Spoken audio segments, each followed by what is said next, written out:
And so he gave away everything for free.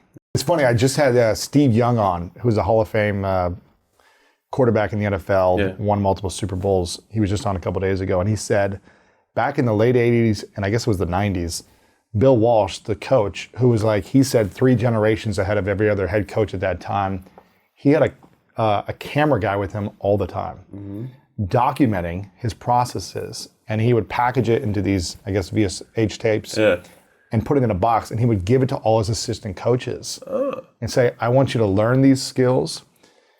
His offense was the West Coast offense, so it was far ahead of its time, where most people were just running the ball down, down the middle.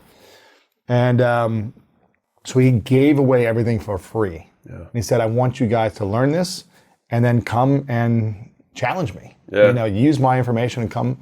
And people, he said years later, some coaches would leave to become head coaches, and they would compete in big games together. Sometimes he would lose against these other coaches that he coached. And he loved it.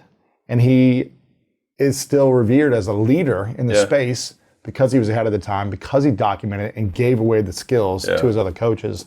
And I think that's really cool. I mean, you're not going to be able to do this forever, so you might as well leave some legacy behind in that respect as well.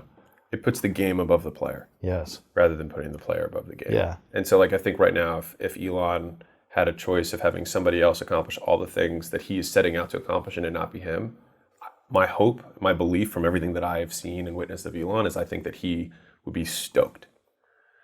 And because it's mission first rather than ego first. And so Steve Young put the game of football and it consistently being elevated to be played at a higher level as more important than him. Because in 3 generations, no one will remember him. Exactly. Right? But the game will always have his fingerprint. Right? And so he can live on in that way. Exactly. And to the same degree in the business game, it's we honor the game by playing to our absolute hardest and by doing our best and passing it on to the next generation.